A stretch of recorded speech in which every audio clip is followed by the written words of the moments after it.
My boyfriend was considered a prince charming in our social circle. But during my birthday celebration on a yacht, he pushed me into the seat just to impress another girl from our university, making fun of my fear of water. Little did he know I suffered from aquaphobia. As a result, I ended up in the ICU, while he managed to win over the heart of the campus belle. When I finally woke up, he was by my side, apologizing, but I had no clue who he was. "Excuse me, do I know you?" I asked, completely baffled. The doctor explained that I had lost part of my memory. However, he kept insisting he was my boyfriend. I couldn't help but argue back, "No way. My boyfriend is Raleigh Landon." Everyone knew Raleigh Landon was his sworn enemy. My boyfriend was Justin Reed, a prince charming in Rivers City's social circle. He had always been wild and extravagant, spending money recklessly and surrounded by women. I spent 3 years with him, during which he treated me well and even proposed. But recently, he became interested in someone new. She was a young, beautiful college student with fair skin and an elegant demeanor. He couldn't resist her innocence and kindness to amuse her. He didn't hesitate to push me into the sea on my birthday. Today, the sky stretched endlessly, a flawless expanse of blue without a hint of cloud in sight. However, the calm water unexpectedly turned into large splashes. I struggled in the water, feeling despair wash over me as I watched the people on the yacht. A girl named Jasmine Fox stood on the edge of the yacht in a white dress, her eyes innocent and bright. Seeing my distress stayed in the water. Jasmine delicately covered her lips and smiled sweetly.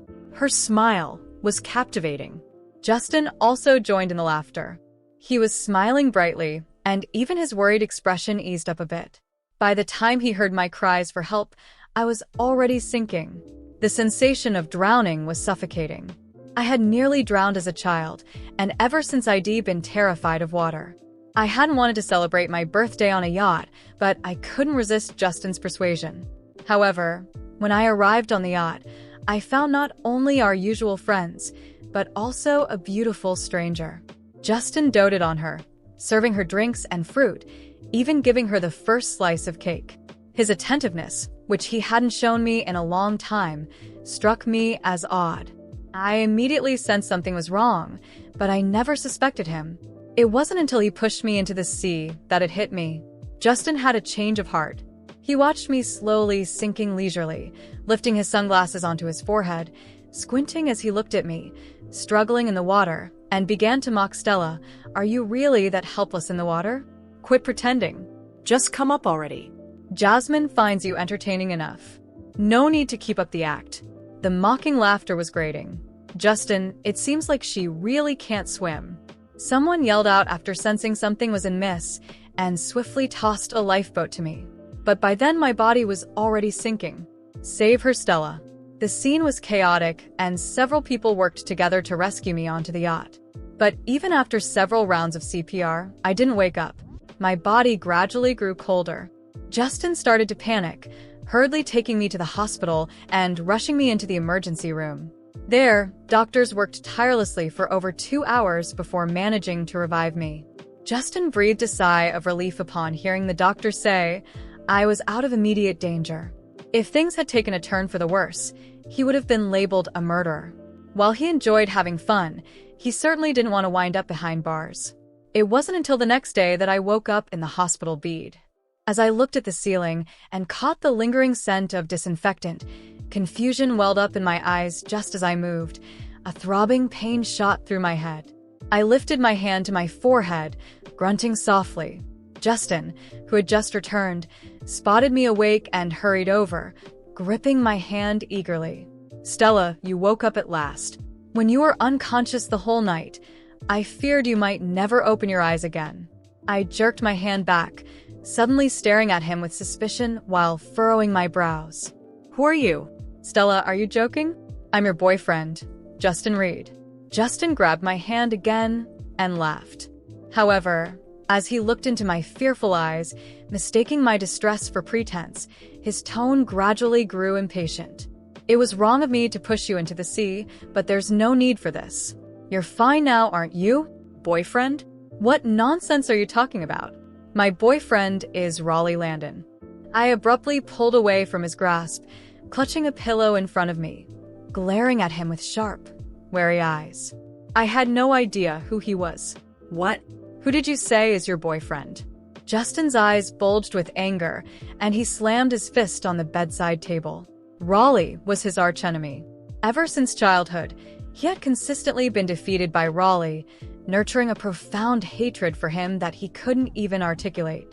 As I looked around the empty hospital room, then at Justin, who was approaching with growing fury, I shouted anxiously, "Don't touch me. I don't know you." My outcry summoned the doctor, seeing how resistant I was to Justin. The nurse escorted him out of the room to wait at the door. The doctor conducted a series of examinations on me, asking many questions. Afterward, he advised me to rest. Justin stood by the door for a while, calming down. As soon as the doctor left, he rushed forward and interrogated. "Doctor, what's wrong with my girlfriend? Why doesn't she recognize me? And how could she claim another man as her boyfriend? She might have experienced some trauma causing memory loss. She might recover after some time, but don't stress her during this period," the doctor instructed. Justin was in disbelief. How could she just forget about him? As soon as the doctor left, Justin barged into the room. He pushed me down onto the bed, his face menacing as he demanded, "All I did was push you into the sea. Do you really have to pretend to have amnesia?" Hearing the commotion, several nurses rushed in, pulling him away. "What kind of boyfriend are you? Don't go in there to upset her. Otherwise, she might never recognize you." The nurse peered through the tiny window on the door and saw me curled up on the hospital bed. She then turned to warn Justin. Justin paid no heed. He wanted to see how long I could keep up the act. Not long after my parents arrived at the hospital, Justin feared the truth about him pushing me into the sea would come out. So he didn't even tell them I was in the hospital. While the Reed family had considerable influence in River City, the Wright family's power was not to be underestimated. Additionally, the Reed group still relied on my father's investment, and I served as the chief architect for the company. Justin needed my family's resources and my expertise. Mr. and Mrs. Wright? Just look at Stella. She's putting on quite the act. Pretending not to recognize me, she even grabbed my arm just now. Justin complained to my parents, wearing a smile. My parents were shocked. They hurried to my bedside, pointing at themselves. "Stella, do you recognize us?" They were afraid I might have forgotten them. "Dad, Mom, what nonsense are you talking about? How could I not recognize you?" I laughed at their nervous expressions. They breathed a sigh of relief. Pale and tired face. They felt sorry for me. They caressed my face tenderly and inquired, "Stella, the doctor mentioned you almost drowned. They worked hard to revive you all night. Aren't you afraid of water? What were you doing at the seaside?" However, when I saw Justin coming in, I screamed and hid behind my parents. "Dad, Mom. This person is crazy. Don't let him touch me. Did he say he's my boyfriend? But my boyfriend is Raleigh." I tightly held my mom's hand with a determined look. Upon hearing this, my parents' expressions froze for a moment. They took out their phones and proceeded to show me the photos one at a time, asking for my input.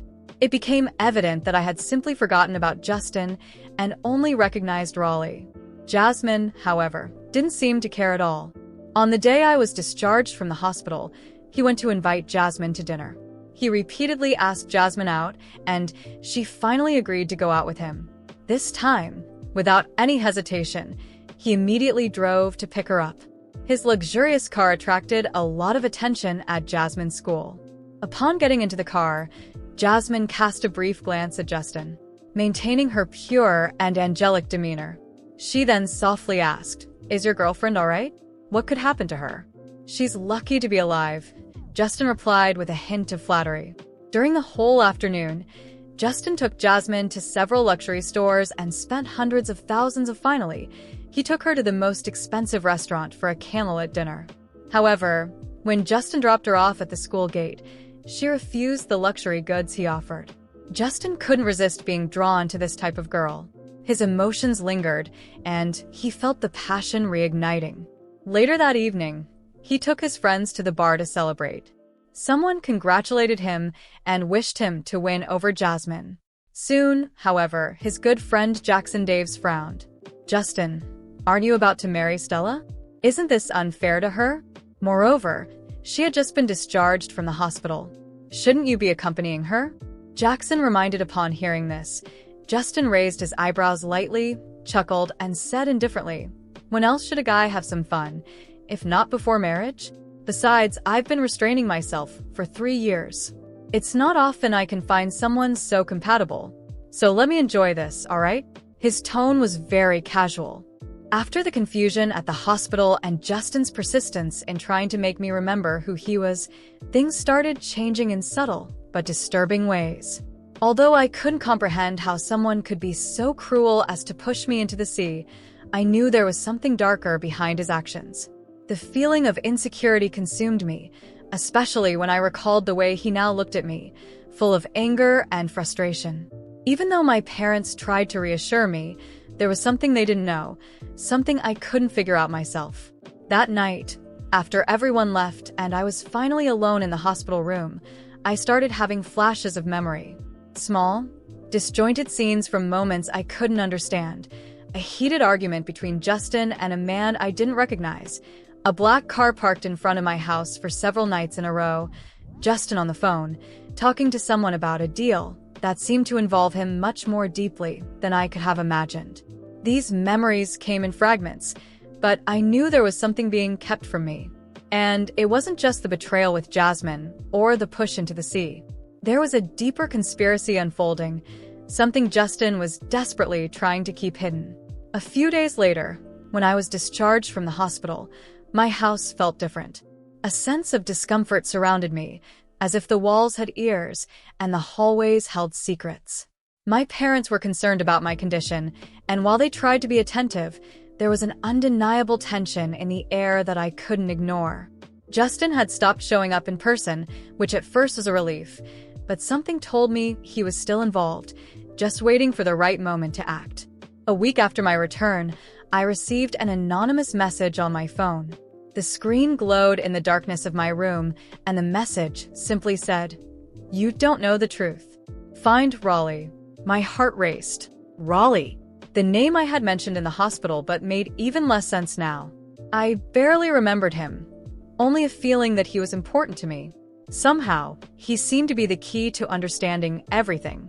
The next morning, I did something I never thought I would. I searched for Raleigh. Using his name in a quick search, I managed to track down his social media profile. He looked like someone I should clearly remember. His presence was commanding, his eyes intense. I didn't know how to reach out, but something inside me pushed me to send a short, direct message. "We need to talk. It's urgent." I didn't expect a quick response, but a few hours later, my phone vibrated with a notification. "Meet me today at 6 p.m. at the cafe on H Street. It's important." My heart pounded. Raleigh had agreed to meet, but what could I say to him? That I didn't remember him, but somehow I knew he was crucial in helping me understand what was happening. When the time finally came, I went to the cafe, feeling like my life was about to change. I walked in and immediately saw Raleigh sitting in a corner, watching the street through the window. He noticed me and gave a slight nod, his face expressionless. As I approached, he stood up, and I realized just how striking his presence was. He wasn't the kind of man who went unnoticed. "You came," he said in a deep voice. There was something familiar about it, but at the same time, an air of mystery that made me uneasy. I don't remember you," I admitted, sitting down in front of him. "But somehow I know you're connected to what happened to me." He tilted his head slightly, analyzing every word I said. "So you don't remember, but you mentioned my name in the hospital. That's no coincidence. It was just a gut feeling. I really don't know why. But something is wrong, and I think you know more than I do." Raleigh sighed deeply and leaned forward, his eyes locked on mine. "Stella, there are things you shouldn't have forgotten. Things Justin doesn't want you to remember. What happened on the yacht was a warning. He's willing to do anything to protect his secrets." My body tensed. "Secrets? What kind of secrets?" "Dirty business, Stella. Justin and his family are involved in a series of illegal schemes, including extortion, financial fraud, and worse things. You accidentally stumbled upon some of it. And he knows that if you regain your memory, it's over for him. My mind was spinning as I tried to process what Raleigh was saying. It was like everything was starting to fall into place. The secretive conversations I remembered, Justin's uncontrolled rage, the fear in his eyes when I mentioned Raleigh. Everything made sense now. So, that's why he pushed me into the sea? I asked, my voice trembling. Raleigh nodded slowly. He tried to silence you. And if I'm not mistaken, he'll try again. You're not safe, Stella. Justin is getting desperate, and men like him don't hesitate to use violence when they're cornered. Fear washed over me like a wave. I knew Justin was capable of many things, but I never imagined he could be this dangerous. What do I do now? I asked, trying to stay calm. Raleigh looked at me directly, his expression serious. You need to get out of here. I have contacts who can help, but we have to move fast. Justin is probably already watching your every move. If he realizes you're close to recovering your memories. Before he could finish, my phone started vibrating furiously on the table. I glanced at the screen, and to my shock, it was Justin. He had sent me a message. We need to talk. I know what you're doing. My blood ran cold. Raleigh took the phone from my hand, read the message quickly, and said in a cold voice, It's too late. He knows. I couldn't take my eyes off Justin's message. We need to talk. I know what you're doing. The chill in those words made me shiver, but at the same time, something inside me shifted. The fear that had once paralyzed me turned into a fierce determination. Justin thought he still had control over me, that I was the same submissive Stella as before. But he was about to discover that the girl he tried to destroy had risen again, and now it was his turn to fall. Raleigh, I began, taking a deep breath. If Justin wants to talk, let him talk. But this time, it's going to be on my terms. Raleigh raised an eyebrow, intrigued. What are you thinking? He wants to manipulate me, maybe even try something dirty like before. But this time, you'll be there, recording everything. We'll catch him in the act. Raleigh studied me for a moment, then nodded, a slight smile of approval forming on his lips. Hidden? Where? You'll stay in the closet, I suggested, my mind already weaving the plan together. I'll get him to talk about whatever he's hiding, and when the time is right, you'll step in. If this works, we'll expose him. Raleigh agreed, his expression turning serious. This is risky, Stella. But if that's what you want, I'm with you. That very night, I sent Justin a message, agreeing to meet and talk. We arranged to meet at my house, where I knew I could control the setting. As the time drew near, Raleigh hid inside my bedroom closet, equipped with a small camera to record everything. My heart was racing, but I stayed focused. My anger toward Justin was now my greatest ally. When Justin arrived, he seemed different. His arrogant smile and air of superiority were still there, but there was something else, a tension in his movements, like he knew his empire was about to crumble. I greeted him with a neutral expression, as if I was ready to forgive him, which only seemed to boost his confidence. Stella, he began, placing his hand on my shoulder. I know things got out of hand, but everything I did was for us. The anger bubbled up inside me, but I kept my calm facade. For us? You pushed me into the sea, Justin. I almost died. He shook his head, laughing nervously. I didn't know you couldn't swim. It was a prank that went too far. I tried to keep my expression vulnerable, as if I were falling for his manipulation again. Maybe you're right. Maybe I overreacted. He seemed to relax. I knew you'd understand. Let's calm down, okay? I'll grab us something to drink. We can toast to our future. I watched as he walked to the kitchen. My heart raced as Raleigh adjusted quietly inside the closet, ready to act. When Justin returned with 2 glasses in hand, I sensed something was off. He was too calm, his smile darker than before. And then I saw it. Justin, believing he was safe, opened the small bottle he had hidden in his pocket and poured a liquid into my glass. Raleigh, from inside the closet, didn't hesitate. Before Justin could even turn around, Raleigh stepped out of his hiding spot. This ends now, Justin, Raleigh said firmly, his voice cold and sharp. What did you just put in Stella's drink? Justin froze, his eyes wide with shock and anger. What the hell are you doing here? This is none of your business. It is when you're trying to hurt someone like this, Raleigh replied, stepping closer. We've recorded everything. For a moment, fear flashed in Justin's eyes, but his arrogance quickly returned. You think you can threaten me? Do you know who I am? Do you know what my family can do? Before he could say more, I picked up my phone and called the police, my voice steady and firm. Hello? I need a police unit immediately. A man just tried to drug me. Justin tried to flee, but Raleigh held him firmly until the police arrived.